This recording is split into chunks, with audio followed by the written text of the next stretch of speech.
All right, and we're live. I see we have a lot of people tuned in, so thank you all so much for joining. I'm here with Mike, who is the founder of Brink, which is the project I've been working on that I'm sure you all are familiar with. Um, he's been a developer in the Ethereum space for a while, so he can answer any technical questions we have about 1559. Mike, if you just want to say hi and introduce yourself. Sure. Hi, everyone. I'm Mike. As Justin said, founder of Brink. We've been working on Brink for some time now. I've been working on Ethereum development applications for about 4 years. Um, and yeah, excited about this launch viewing party. I'm glad Justin invited me. Thanks, Justin. Yeah, well, it's always helpful to have that technical insight. Just right off the bat, we're going to keep it pretty casual. I would love to see where everyone's watching from in the comments. If you want to just post what country or state you are in, if you're in the U.S., would be really cool to see that. As some of you know, I'm actually driving cross country right now, so I'm in Albany, New York. We'll be in Boston on Friday, and I'm going to be there for a few months.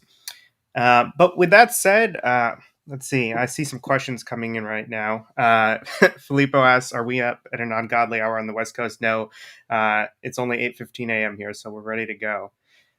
Wow, it looks like we have a lot of people from Thailand, Portugal, New York City, Belgium, Zimbabwe. Awesome. South Korea, Australia. A lot of cool people calling in. And thank you guys for joining. I know Bankless is doing a live stream. If you're in this one, you should probably be in that one. For the people that watch the Super Bowl every year, I think this is like the Puppy Bowl. It's like the the off-brand edition of the viewing party, but we're happy to have you here and excited. Don't sell Um, short, Justin. You know, yeah. you should be here. You're in the right place. Well, we don't have the rock star guests that they have. Let's just say that. So with that said, happy to. Oh, I see someone from Missouri. That's awesome. Happy to take questions if we have them now. A couple things we have prepared. I can go through. I have that presentation ready that I did a video on that some of you probably saw about what's actually changing with 1559. I also have watched the burn up that I can share my screen there. It looks like right now this is estimated to go, or the London hard fork is estimated to go live at 8:36 a.m. Eastern time. So that's in about 17 minutes. So if there's no questions off the bat, I can jump into just going over the big changes that are happening. And I think a lot of questions are going to come up as we go through that. Does that sound good to everyone? Wow, I see a lot more people in the chat. Switzerland, Singapore, Madagascar, Brazil. Philip says, let's bring ETH to Mars. Awesome. Sweet. With that said, I'm just going to share my screen here, share a tab. And we'll go through this quickly. So this is really under the assumption that you've probably seen the video that I posted, and this is just going to be a refresher. And if you guys have technical questions, we can answer, or Mike can help with those because he is much more technically savvy than I am.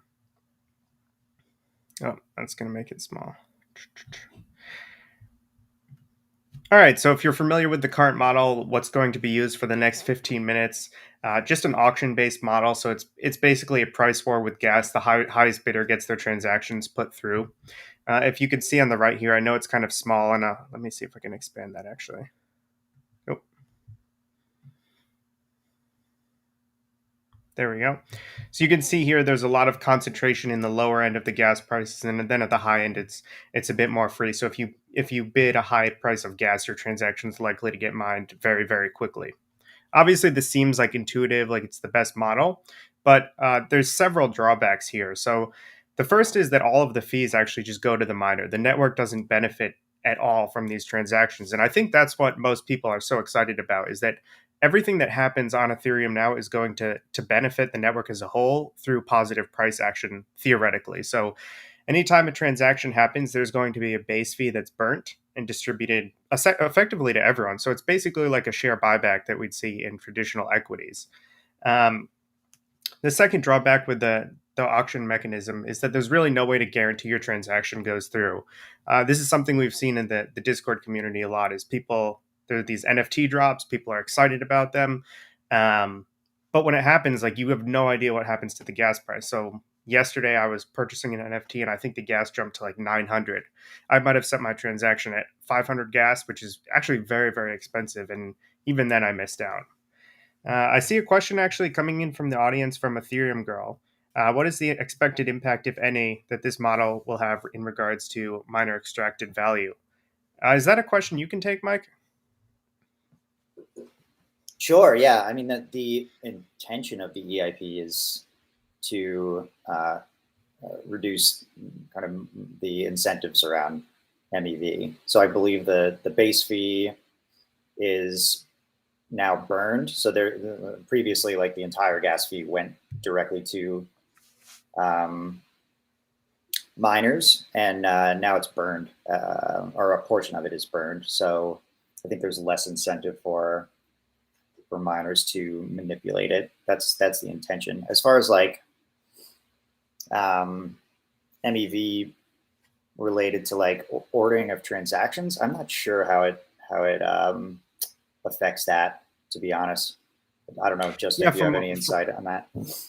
from my understanding, so I did a live AMA with Anthony Sassano, and from my understanding, it's not really a proposed solution to MEV. I mean, the benefit here is that if the miner does like bid something at a high gas price to reorganize transactions or like extract some value, at least like a lot of a portion of that value goes back to the network as a whole because there's that burn. But from my understanding, it's not going to mitigate the possibility of MEV. Um, yeah, so that's something we're gonna have to wait on actually. Mario has a question here. Let's see. What is the plan for existing miners? Do they all have to move to BTC or LTC?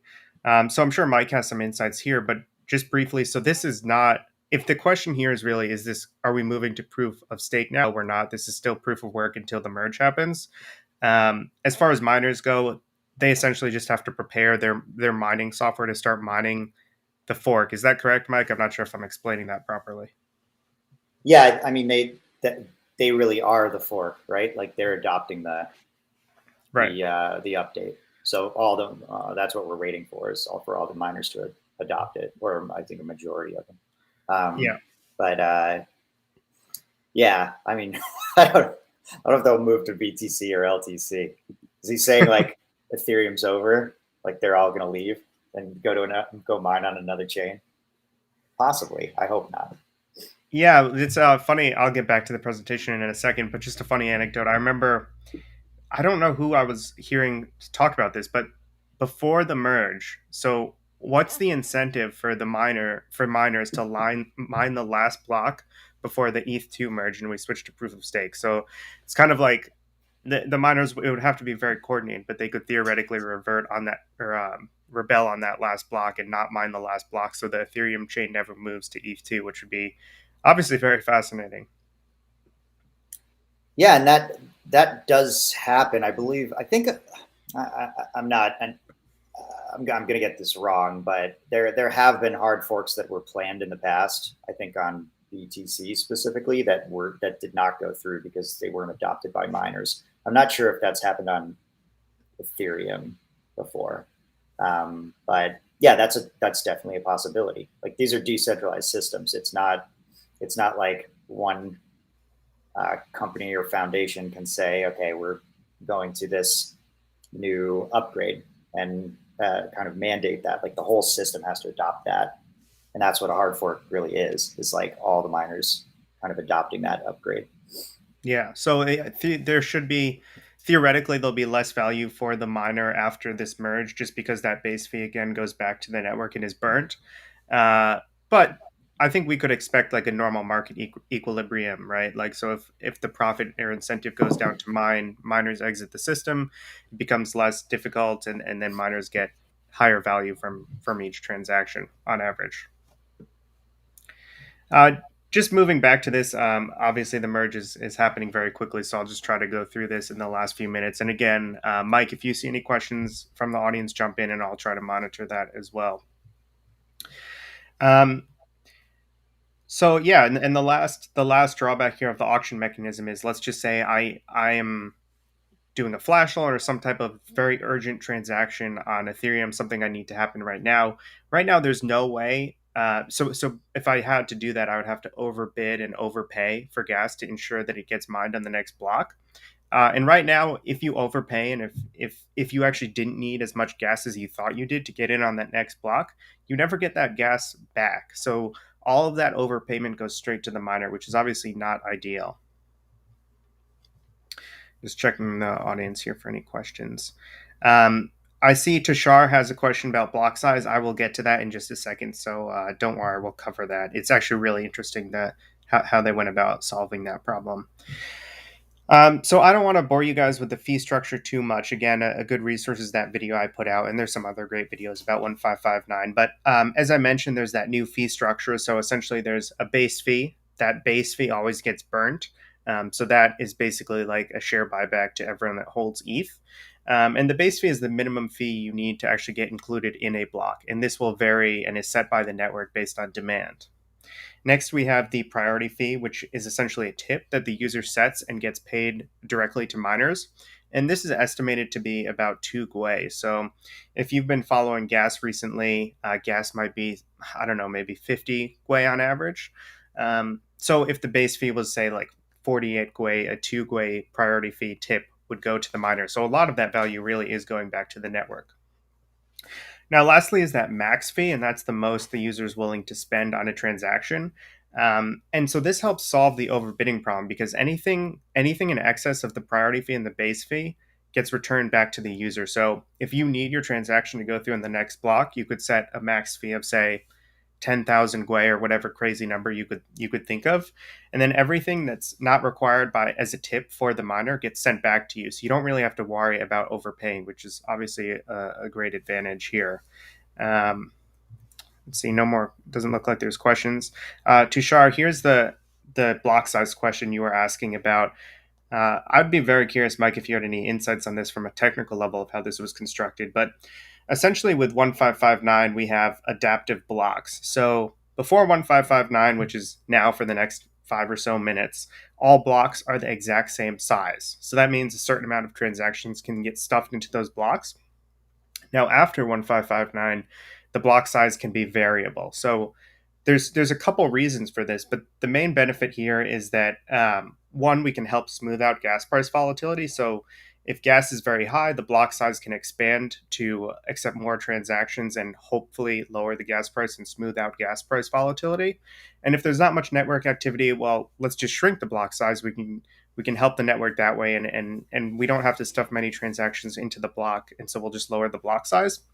Now, in addition to the benefits of reducing volatility, this can help us increase decentralization because we can have a higher transaction load in each block because they're variable now, but we can still make sure that the network doesn't get too large and that the network can still be decentralized and everyone can run it, can mine transactions and in the future validate them. In addition, since we have fewer inflationary rewards when the blocks are deflationary, that counteracts the large block size, which means that we can essentially incentivize the network for longer. Whereas there's that Bitcoin problem. What do we do after the last inflationary reward is spent? This basically just gives us a lot longer of a timeline. Just checking here to see if there's any questions on that. Can this affect front running at all? My hunch is no, Mike. Do you have any insights on that? Yeah, I also think that it does not affect front running. I mean, maybe there may be some other people who know more about the EIP have a different idea of this, but I feel like front running is just if you give the miner a direct incentive to like put a transaction somewhere in the block in order for them to get a reward like that, there's nothing about this EIP that stops like a sandwich attacker from doing that, or from the miner itself from doing that. Like they can still do things that are unrelated to block rewards, like a sandwich attack on an AMN, for example. That can still be done. I don't think there's anything about this EIP specifically that stops that. Awesome. Just checking Watch the Burn right now. It actually crashed for a second. I imagine there's a ton of traffic. They probably should have been planning for that, but I'll make sure to switch over once we have that up and we're getting close to the hard fork happening. Let me just see if there's any. How will layer two chains be impacted? Um, that's a great question, Mike. You probably have again probably have more insight there. My hunch is that they've prepared for all of the changes. So all the miners have had to load a new client. I would assume the layer two operators like Optimism and Arbitrum have made the changes they need to make. I would hope so at least. Yeah, I'd assume so. Like they would for any hard fork. Or I guess this might be the first like big hard fork those platforms are going through on the layer one side. So I have no idea, but I assume they're still going to work. Um, it's certainly not going to like um, uh, negate the need for layer two. Like layer two is still needed. This is not like drastically increasing throughput or reducing gas price on Ethereum in any way. It's just I think the benefit of this is just to make gas price prediction more stable on the layer one. Yeah. Um, cool. So now I'm looking for a good alternative source for Watch the Burn because it looks like that's crashed. So I have Etherscan up in case Watch the Burn doesn't happen. It looks like it's estimated to go through in about 1 minute. So I'm going to switch over my screen. I'll get back to that presentation after. 1 second here. And if anyone knows of an alternative to Watch the Burn that will show us the burn live, I imagine Watch the Burn's probably going to be down for a while.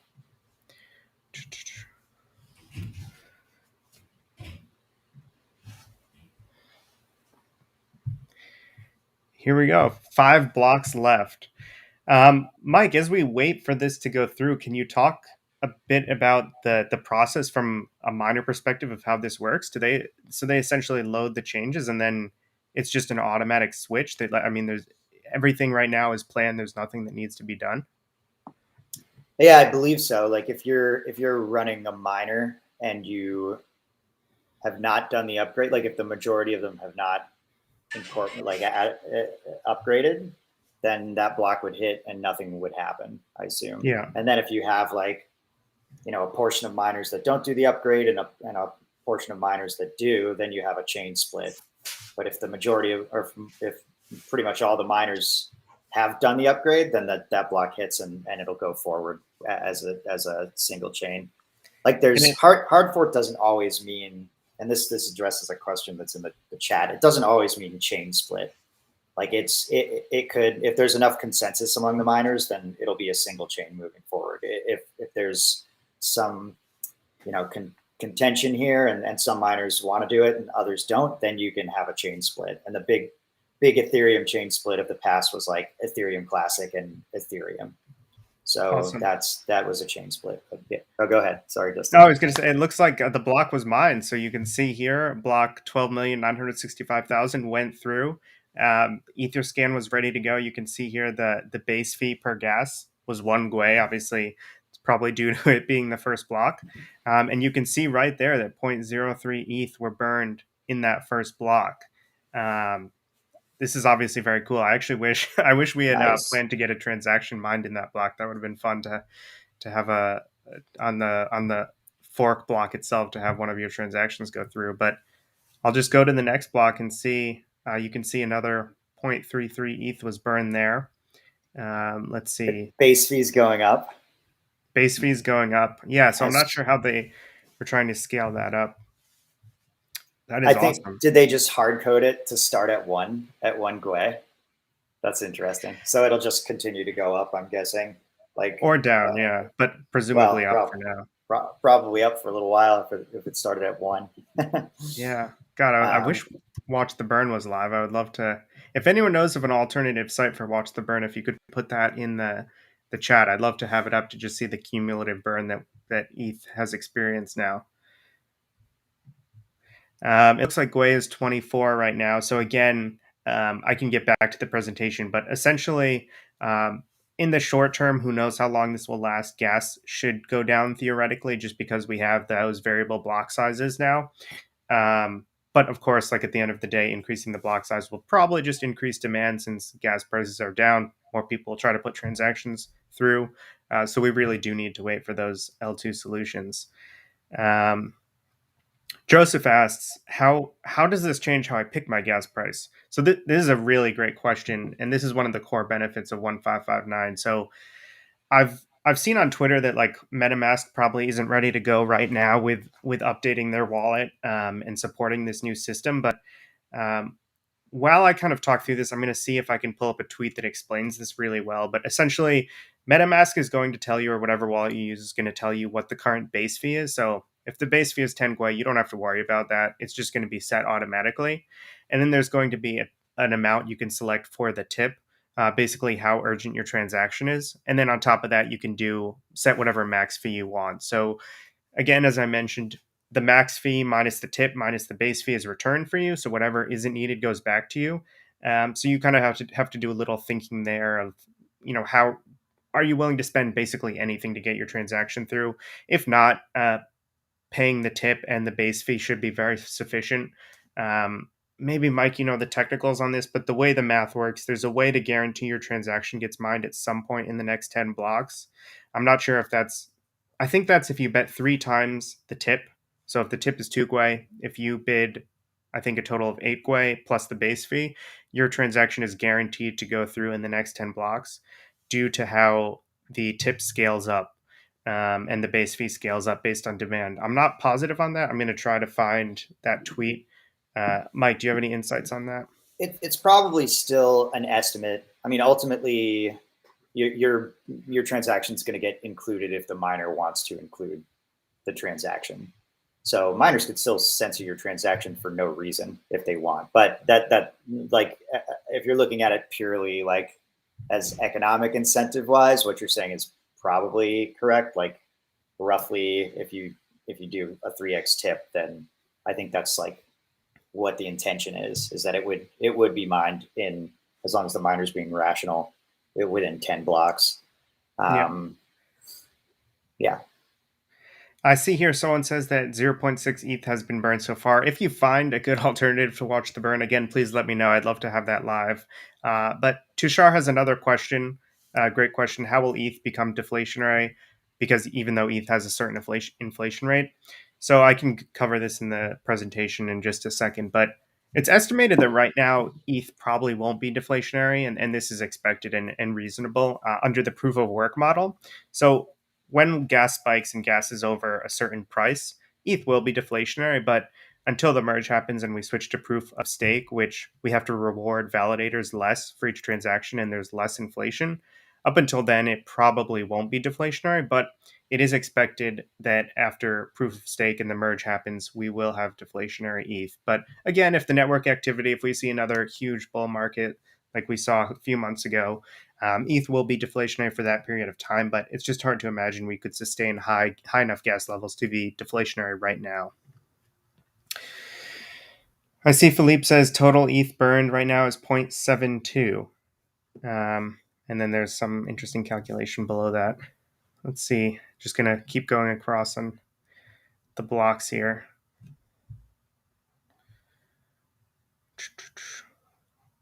Let's see. Yeah, it looks like that base fee is just increasing. It's at 2.8 now. Let's see.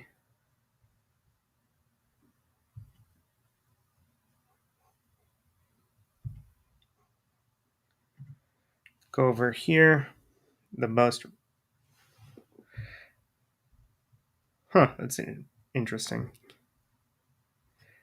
Yeah, so you can see average gas price is lower like we would expect. You can see the rewards for mining each block there on the right. Let me just click this one to see what the current base fee is. Also, if anyone has MetaMask right now, I would love to see. I would imagine they haven't updated the UI there. Legacy transactions will still work. You just won't get your excess that you paid refunded back to you. So they do have to update eventually. But the good news is your legacy transactions will go through. So not much to worry about there. Um, Philippe asked if there's a good site for keeping track. Yep, watchtheburn.com is a great site when it's up, but a lot of people are just spamming that and refreshing right now, I'd imagine. Joseph says, how does this change how we use MetaMask? Well, the short answer is unless MetaMask has updated it in the last 10 minutes, we don't know. As I mentioned before, this is up to them on how they're going to display the base fee, tip, and max fee situation. There's a lot of information there. They're going to have to figure out how to properly show. So I can't wait to see how they do that. I hope they do a good job. For right now, until there is an update, there's really nothing you have to do. Like I said, legacy transactions are supported, but there will be a significant change once they update their UI. So definitely something to make note of. You're welcome, Joseph. Let me just check watch the burn.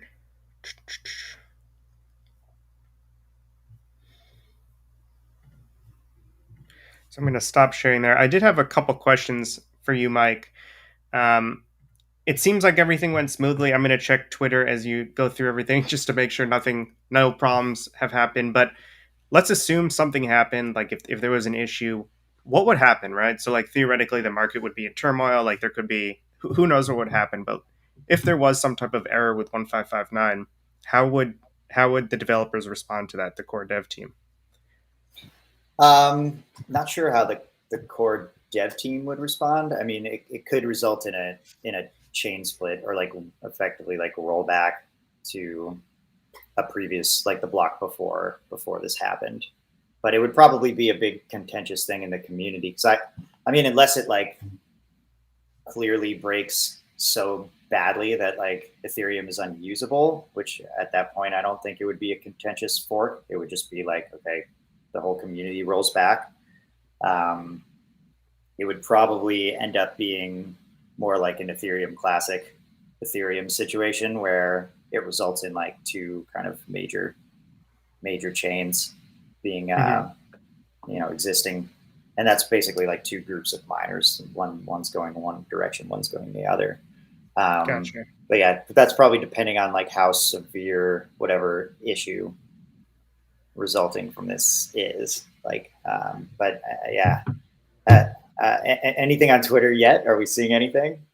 It It looks like seems everything's going smooth, and I did just find a website that we can watch, ultrasound.money. I'll link it here, and I'll just pull it up. If anyone wants to resource there that's still live. We have ultrasound.money and we can watch the burn there. So I'm just going to share that tab. Um, yeah, it looks like everything is going smoothly. nice. Awesome. All right, let me just activate that. So I'm not sure if you guys can see, it's probably kind of small, but on the top left here, you can see the gas price is 27.9 Gwei, which makes sense. I think before I checked the stream, it might have been like 60, which makes sense. So it's slightly lower than that. Again, it will go up as more transactions go through. This isn't expected to lower gas in the long term. Uh, Beautiful graphic This here. is a hilarious site. I love this. Yeah, and you can see as of now, 11.32 ETH have burned. It's pretty cool, and you can see the variation in different blocks here. Um, this Nice. is awesome. Yeah, sweet. And then you can, if you actually want, I did this a little earlier. I forgot about this. You can actually predict when supply will peak for ETH. So I think right now we have about 7 million ETH staked, but like let's assume after the merge, it should be more profitable to stake, so that could go up. Um, Gas price, I think whenever it moves to L2s and scaling solutions and after the merge, Gwei, 15 Gwei seems reasonable. And then if you estimate a merge date of the January 30th, 2022, you can see that ETH slowly becomes deflationary in 2022, it looks like. And again, as more people find out about Ethereum and as more people use the network, this price goes up for the base gas price. So you could see what happens if it goes to some crazy amount like 150 Gwei. This line slopes down even steeper, and ETH becomes even it's just an even stronger deflationary force. Ethereum Girl says Axie Infinity beats Uni V3. That's insane. That is pretty crazy. Yeah, it seems like over the past month, NFT or gaming and NFTs and have just taken off. It's nuts. I don't know what Wintermute is though. It sounds like the name of a game, but I have no clue what that is. Do you have any idea, Mike? No, I was just about to look it up. Bitcoin maxis in denial. Maybe they probably don't care. 16 ETH have burnt already in about 15 minutes. That's pretty cool. Let me just see here. Uh, yeah. Mike, do you have anything you can share about the development process? So I actually know 1559 was proposed by Vitalik, I believe, a couple of years ago. Do you have anything you can share about like why that process takes so long? Who's building it?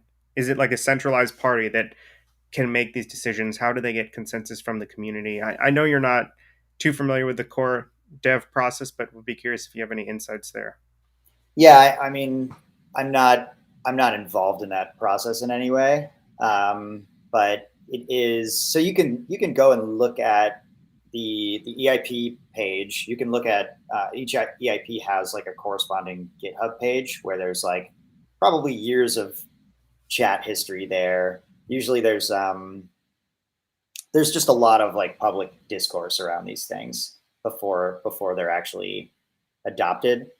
Um, I believe like it's you can follow the decisions that like the ETH core team is making. So at some point, like the core team will decide to like include this in the next hard fork. Like they'll decide, okay, this EIP is going to be included. That's also public info. Like they say we're going to include this. They do that based on like a lot of community input and a lot of like this public discourse that's happening. And then after they include it, I actually build it into the next client, or Hmm. some group of people will build it into the next client, and then the last step is the miners actually adopting that upgrade. So you Gotcha. have like a lot of public discourse around these EIPs, like refining of the EIP, uh, yeah, acceptance of it into a hard fork upgrade, building into the upgrade, and then the miners accepting it to actually do the fork. So that process takes some time. On Ethereum, it's a lot faster than it is on Bitcoin. On Bitcoin, it Right. takes many years. On Ethereum, I think sometimes these things can go through in like, I think in some cases like less than a year. Mm. But yeah, That's still long though. it's still a long time. Yeah, it's not easy for these things to go through, and that's a good thing. I mean, it's they're very the whole community is very careful about what actually gets included in an upgrade, and Gotcha. there's a lot of steps. It's not like one. There's no centralized authority that can say, okay, this upgrade is happening. I mean, that's kind of like the nature of crypto systems. So it's an important property of something like Ethereum or Bitcoin that there's really no like one group that can decide. There's many steps to that. Regarding what you said about running a client, is Go ETH the only client right now? I've heard that's somewhat of like I don't know if centralization risk is the right concern, but I've heard that's all we have right now under proof of work. But under proof of stake, there's multiple clients. Is that true? Uh, Not exactly. So there's Go ETH is, or that's Geth. It's not. It's called, or I call it Geth or Geeth. I don't know. It's GETH. That's been around for a long time. That's the Golang implemented Ethereum client. Then there's what was called Parity. So it was the Parity client before was renamed to Open Ethereum. And I think that so the issue there, and probably why you're hearing that Geth is the only client, is I believe that the maintenance of Open Ethereum is like in question right now. Like who's funding the maintenance and like upgrade of that? I'm not sure if like this hard fork got included in the Open Ethereum client. I hope it did. But I believe like maintenance was transferred from like the I think Web3 Foundation. Like it was originally created by a company called Parity, and then recently, like in the past year, I think transferred to uh, the Gnosis team. So Gnosis started maintaining that client, and then I'm not sure if that's still. I've yeah, I'm not positive like where if the maintenance is still happening. And that's basically like who's actually implementing these changes in the client. Gotcha. So there's really, yeah, short answer. There's two clients, not one. Got it. And then for V2 or ETH2, there are a lot of teams. Like there's more than two, I believe, that are working on clients. So that's a good thing. Awesome. We can see here the fee burn is just accumulating. That's awesome to see. I don't know exactly whose address this is or what contract this is. I'd imagine it could be like a Coinbase or Binance or something like that, because I know Coinbase and Binance are some of the biggest spenders on Ethereum. Would be curious to see what that is, but obviously Uniswap is taking the lead, and then OpenSea has just, I don't know if you guys have seen the volume amount, but their volume is like 10 or 20x this last July than it was in the month previous. It's just crazy how much NFT volume we're seeing now, which is awesome. And now every time there's an NFT drop, a ton of ETH is going to get burned because gas is going to spike to like 800, and the vast majority of that gets burnt, which is awesome. Right now, it looks like maybe about 1.5 or 2 ETH are getting burned a minute. Obviously, once the network adapts to the changes, I think the rate the burn happens will go up, just because more transactions are going to go through because gas is slightly lower now. With that said, now is probably a great time just to go through that. The last slide I wanted to go to, now that this is live, I do want to just touch on the benefits that we're going to see over the next few days unfold, which is going to be awesome to see. So again, if people, please keep submitting your questions if you have them. We'll try to get to all of them. I'm just going to go through this last slide here. All right, so major benefits. Everything went through. It looks like successfully. I didn't see anything on Twitter as Mike was talking there a bit. Better UX. So the main thing you guys are going to love is that everything you overpay on the network gets returned to you. So you can be comfortable bidding a huge amount for gas, and then everything, unless the tip is extremely high, a lot of that's going to be returned to you, which is obviously great news. In addition, there's ways to guarantee that your transaction goes through, as I talked about earlier. So that's very exciting. Next, we have that fluctuating block size. So hopefully this will help lower volatility, and going forward, gas will hover around, I don't know, maybe 50 Gwei, let's just say. But theoretically, volatility should go down, and the gas price should be more consistent. So you don't have to stay up Sunday or Monday in the middle of the night, wherever you are, and try to time when gas is cheap to deploy contracts or pay for a large transaction. On that note, Mike, I think we did that once for Brink, right? With the gas price to deploy the contracts were extremely expensive. I think a few ETH, right? At one point, the initial deploy, and so we we were trying to time that, but hopefully now that doesn't have to happen. Yeah, probably still will to a certain extent. I don't think. I think we're still going to see ups and downs in the gas market. It Yeah. hopefully will be a little softer than it was before. I mean, we were seeing like crazy spikes, like DeFi summer last summer.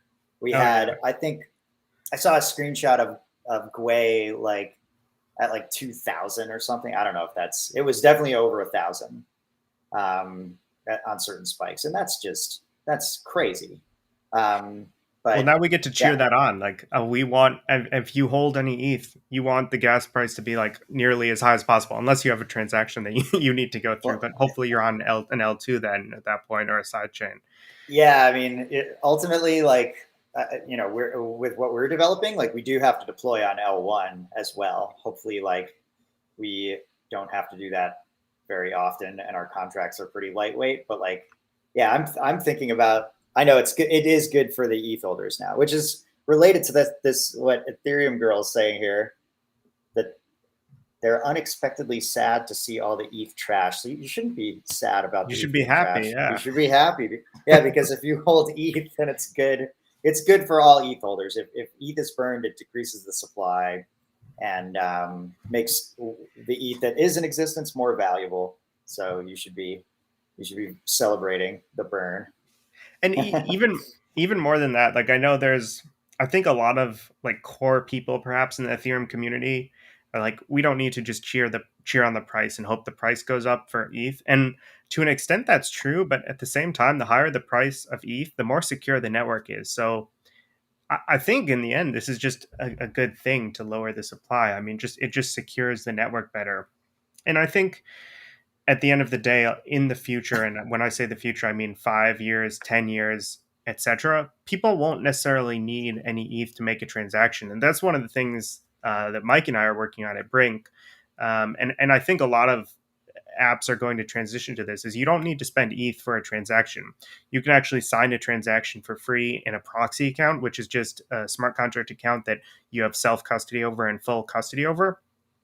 But when you use a proxy account and Ethereum developers are building more tooling around this, you can just sign a transaction, you pay no ETH, and part of the value of your transaction is taken out and given to the miners or validators in the future after the merge to compensate them for the work they provided there. So in the future, I could see a world where Ethereum could be a global settlement layer. People don't need to hold ETH to transact, but ETH is still a productive asset. It's getting burnt. The end miners and the end validators and executors are all paying for transactions with ETH, but it might be hidden from the end user. You might just have to worry about stable coins or whatever asset you would like to hold. Yeah, I definitely think like that's the future we're going to see, where like gas prices and ETH payments for transactions and transactions themselves are like completely abstracted away from the users that are actually like interacting with liquidity on the systems. That's something that like developers and miners and bots should have to worry about, not like a user that's trying to do a swap. Um, Yeah. so yeah, I mean, what Justin and I are building is moving in that direction, and a lot of other projects as well. Yeah, I mean, it just inherently makes sense. Like we've seen even in just this stream, and I think all of you all are probably more experienced in the Ethereum space if you found this channel and are watching it. So you guys are all familiar with it, but there's still questions, and I ask the same questions like, what does this mean on MetaMask? Like, how do I actually bid if I need a transaction to go through on the next block in the next 10 blocks, and if I don't have any urgency to it? It is confusing, and there's a lot of unknowns that you really have to be sophisticated or even a developer to figure out. So I do think I completely agree. Like at the end of the day, I think all of this will be removed from as a burden from the end user, and people will be interacting with Ethereum without paying ETH, without worrying about gas, and that'll all be automated away from them. Or at least that's the hope, because I think we can all agree that just sounds better. If you just don't, users shouldn't have to worry about knowing the technicals here. Yeah, for sure. I'm Yeah. curious to see like what MetaMask changes, if anything. Probably some of the advanced tab will change, like the advanced gas setting view. But I hope that they keep the kind of auto gas setting more or less the same experience. Yeah, I think for me, I'm probably more of a power user. I would hope that there's like just a simple toggle of like urgent. Basically, I need my transaction happened in the next. I need it to happen in the next block or the next 10 blocks or the next minute or something like that. Then there's a normal like I can wait 5 minutes, and then there's a slow of like just put it through whenever you can. So it's my hope they do something like that, and we don't have to always go to the advanced tab or the edit tab to figure that out. But yeah, PDZ FPS asks, why is MetaMask not prepared for this? Um, I I don't know. Maybe it's a security issue. Maybe they are prepared for it, but they want to make sure 1559 goes through securely before. Um, uh, MetaMask is made by a team called Consensus. I know a couple people there. They're all great people, but I've heard like Consensus. Maybe they're kind of in like a too big to fail state. They're just like such an essential part of this industry. There's less of a fire under them to keep building. I don't know if you have any thoughts on this, Mike. I know the MetaMask team. They're a solid team. It's one of the best products in Ethereum. Yeah. I'm sure that and I haven't been following like what their release schedule for this is, but I'm sure that they're doing this purposefully, Yeah. like without a doubt. Yeah, I And mean, this is their yeah, one job, so I'm sure they know and they've heard about the update. they do a good job. They're also, they're dealing with, if you think of them as a wallet, which they are, the amount of value that's held in this Chrome plugin that they release is absolutely staggering. So they have to be very careful about releases that they push, updates that they push, because they're dealing with user value of, I don't know the number, but it's a significant amount of value. Yeah. Obviously, like I probably it's one of the most used wallets in the industry. So yeah, they have to be careful. I'm sure they are being careful. I haven't tried a transaction yet, but I'm sure it's still working. I'm sure we'll hear about it if it's not. Yeah, someone would probably be in the comments letting us know that 1559 failed, which thankfully it's not happened. But and one other thing about MetaMask, like aside from the fact that they just have so many users and have done such a great job there and have contributed a lot to the community, so they're actually making I can't remember exactly how much it is per day off the MetaMask swap feature they added, but it's a staggering amount. So I think they take, I don't remember if it's like an additional 0.1% fee. There's like some percentage that they take from each swap through the MetaMask mobile app and also the browser plugin. If you were to use their aggregator, they take like a pretty significant percentage relative to like what we see in DeFi. And they're actually making millions a day from MetaMask, which is pretty crazy. I mean, good for them for doing it. If anyone has any resources they can share, I'll try to pull it up later on about how much money they're actually making a day. But it's a very successful product, clearly. Let's see. Any other questions? Will ETH be harder to fork now? I don't think. I mean, we're building a more robust ecosystem, which I suppose makes it harder. But like from a technical level, I'm sure some miners probably didn't migrate over to 1559 and are still running the old client and have like effectively forked the network, although it's probably not successful. Like the fiat off ramps are not supporting it. Coinbase has already said they're supporting 1559, so it probably makes it more secure and harder to fork because it's just a more stable ecosystem. This is just a better tech than what we had before. But anything from a technical level there, Mike? No, I think it's not. Yeah, exactly what you said. I think ETH is harder to fork every day. The larger it grows, the more integrations there are, The the Lindy harder it is to effect. fork. Yes. Yeah, we could fork it right now. We could make like Justin Bram ETH and call that a fork and see if anyone follows that fork. But that's going to be hard to No do. one probably would. No, well, I mean, you have some influence, but it's really maybe you could get a few people to like go on that path, but that's really what it takes is like massive community adoption and like support from um, exchanges and all the tools around Ethereum. It was hard to do when Ethereum Classic happened, and it's even harder to do now. Yeah. Nice. We have Yeah. one follower for Justin Brameve. Awesome. Let's fork it. Just kidding. Um, I saw a comment there that 52 ETH and counting are burning. I'm going to switch back to that tab, but just wanted to make sure I didn't miss. Sorry, my dog's bouncing around in the background there. Uh, let's see. So we talked about the fluctuating block size.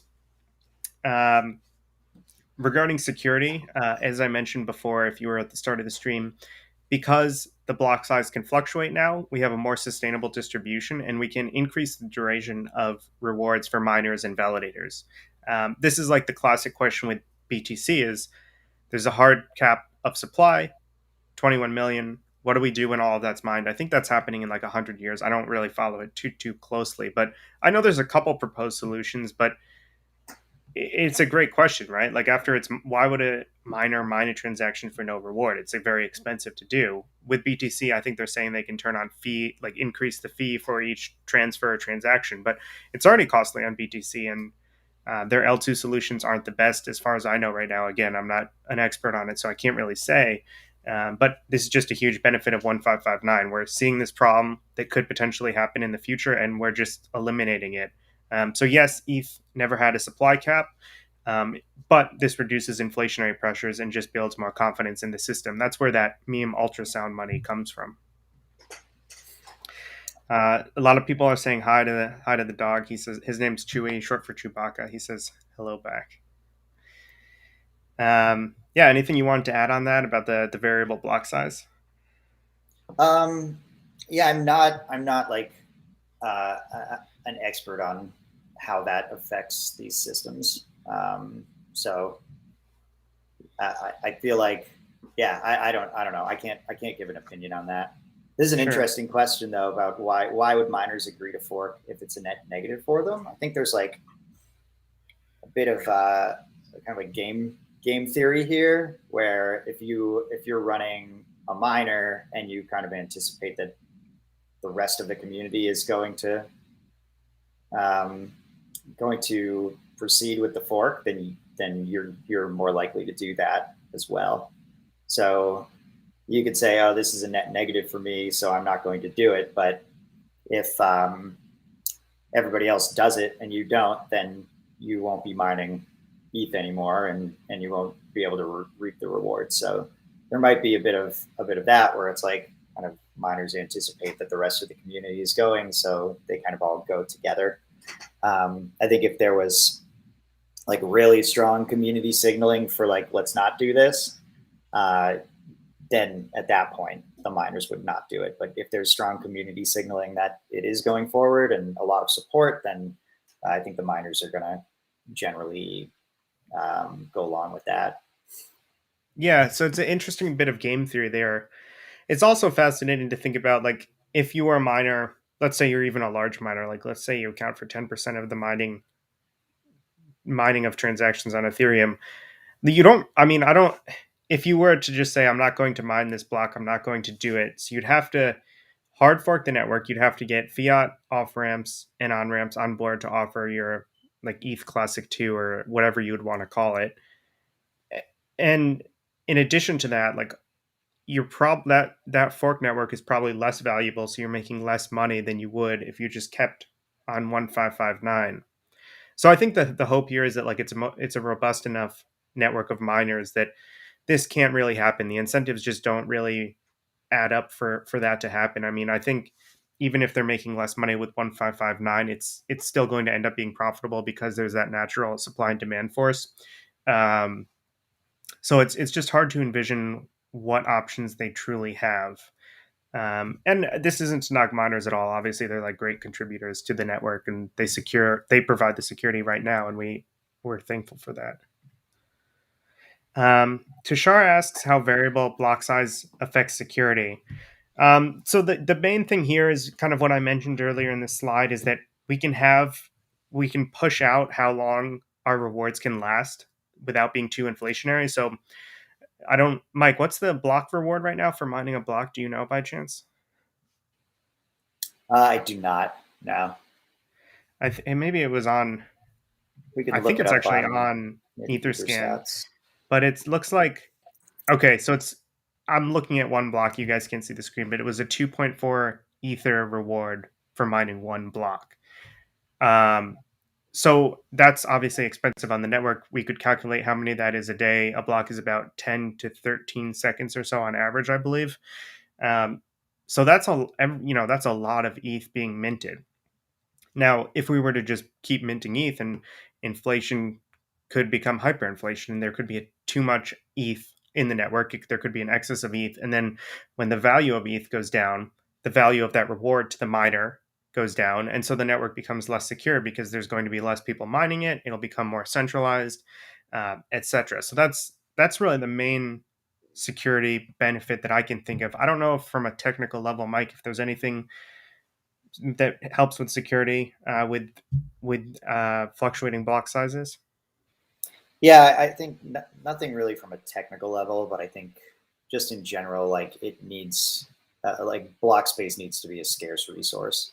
If it was not a scarce resource, then the chain wouldn't work. Like the whole system wouldn't work. So yeah. Yeah, and one other thing from centralization. So uh, the whole reason we could just say like to Mike's point, if it wasn't a scarce resource and we made blocks huge, gas would go lower. You could slam a bunch of transactions in each block, but then the network would become more centralized because it's actually much harder to run the network. You might need a more complex mining rig. So like I don't know if you guys saw the news, like all those pictures of BTC like mining warehouses almost, where it's like a completely professional operation. There's like rows and rows of miners, and obviously that still happens with Ethereum, but a lot of the mining activity would be centralized to like these very large institutions and even public companies in some cases that are like really contributing to the vast majority of mining volume. Yeah, I'd say most mining operations on ETH and BTC are probably professional operations. But Yeah, I I, have a I friend. I have a friend in Boston, Gonzalo. If you're watching, he's a miner. Just does it in his apartment. He has a few graphics cards hooked up. I think I'm not. So hello. yeah, that's a cool thing. Like you can still do that. It's hard to do that and actually like profit from it at this point, but you can. There's nothing stopping you from like joining a mining pool with like resources from your apartment. Yeah, yeah. Well, I wish I was doing it years ago, but um, yeah. So just the last couple points here on the benefits, and then we can just take a final few questions and then call it a day. Um, Yeah, so the main thing here that another thing a lot of people are going to be excited about, probably the second thing, the one of the biggest things is that ETH could become deflationary. All of that activity on the Ethereum network directly benefits ETH because ETH gets burnt. So if you see an NFT dropping and gas spikes to 1,000 Gwei, you can you can be excited now as opposed to upset that your transaction is not getting mined for like a simple Uniswap swap. Um, and then lastly, again, this isn't something to rely on. This wasn't the intent of EIP 1559, but there's potentially lower gas in the short term because of the variable block size there. So this will get filled up. I don't know if you guys remember around DeFi summer, the block size was increased slightly, and it helped for like a few weeks. You know, like we went from having a 300 Quay average to a 100, but all of that benefit's probably gone away. There's just more activity on the network, which is great, and now that contributes to burning ETH. Um, yeah. So with that said, if there are there any last minute questions here, let's see. Does Ethereum Girl have another one here? Yeah, this is more just a comment that staking is a centralizing force because people don't have the funds themselves to become validators, and hopefully that changes. Yeah, so I think this is a real concern. I mean, that like a Lido or a Coinbase or a Binance, and I think there's a few others that have the majority of the staking power could have some control over the network. Hopefully, with something like Rocket Pool, which is a more decentralized staking solution, we can limit that. But it is a concern, and the concern there is like there's less. You don't really have to sell your staking rewards, whereas ETH miners they always have to stake or they always have to sell a portion of the rewards they get because there's just a lot of costs there. There's a lot of electricity costs, maintenance costs, graphics card costs, etc. Electricity costs. So they're always selling a portion of their ETH reward, which although that creates sell pressure, it is beneficial to the network because we're just distributing ETH more widely and no one's getting a large share of it. But it is true with staking and the new process, like you don't, it's not really that intensive from an operational perspective with your computer processing power and electric power. So it is a concern there. I haven't seen too much that alleviates those concerns, but it's my hope that the community steps up and starts running their own validators. Cool. I think Mike, you dropped for a second, but it looks like you're back now. Yeah, my internet decided to kick out for a brief moment. Yeah, no worries. So yeah, just the absolute last thing here. I don't want to bore you guys with this presentation. Some of you might have already seen, but it's estimated that under proof of work, 150 Gwei or higher on average in ETH1 would be net deflationary. So that's proof of work. And then under proof of stake, after the merge happens sometime early next year, we only need a 20 Gwei base fee to become deflationary, which is obviously much more doable. The L2s are going to be competing for block space and sending a lot of transactions back to mainnet. Yeah, so that's all I really want to go over presentation wise. Perhaps I'll let people put in their last questions, and while they do that, I'm just going to broadcast the burn page now. It looks like a significant portion of ETH is now burnt.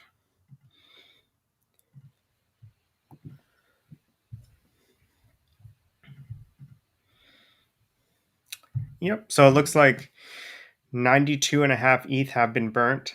I don't know what this London gift is. That's interesting. Maybe someone like built Hmm. something and deployed it and gifted it to people.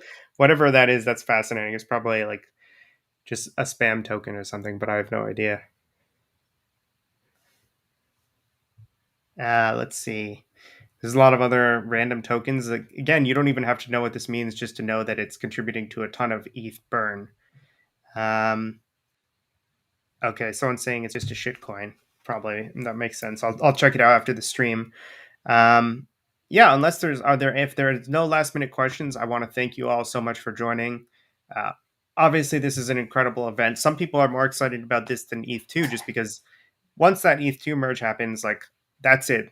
It's a huge update. It's incredible. We're moving to proof of stake, but that's like the extent of the benefit. Which again, not to understate that, but with 1559, the benefit continues on. So as long as Ethereum's a thing, as long as 1559 is a thing, and we don't decide to remove this aspect from the network, ETH will be net deflationary and ETH will be burnt, and the rewards go back to the network, which is obviously very exciting. Yeah, I don't know if you have any closing thoughts, Mike. It looks like questions have kind of winded down. I think everyone's probably excited to make a transaction and test it out and see if their favorite wallet is updated. Yeah, yeah, for sure. I'm definitely going to find out over the next couple weeks how interacting with this is from a developer standpoint. So I will have more thoughts on that later. But yeah, it's exciting that this went through. It seems like definitely like a positive thing for Ethereum. So Yeah. yeah, very cool. And thanks for putting this together, Justin. This was great. Oh, yeah, no, thank you all so much for watching. I know some of you are so excited about this, and we appreciate having you here. Um, Thank you again so much. This is one of the most viewed live streams. If you haven't done so, the Discord, it's the DeFi Innovation Discord, is a great resource for anyone that has questions about 1559 or anything else. You can just join us there, and the admin team is happy to help you, and so many people there are happy to help. If you're interested in learning more about Brink, you can come in the DeFi Innovation group and ask there, or you can come to the Brink Discord and check out the Brink Twitter, which I will link below. But it all should be pretty easy to find. I'm sure you guys can find it there. And please subscribe. And again, thank you all so much for watching and joining us instead of the Bankless stream. Um, yeah, I see some nice thank yous there. We really appreciate it. Until the next time, thank you all. Have a great day. Enjoy 1559. Enjoy the update, and we appreciate your support.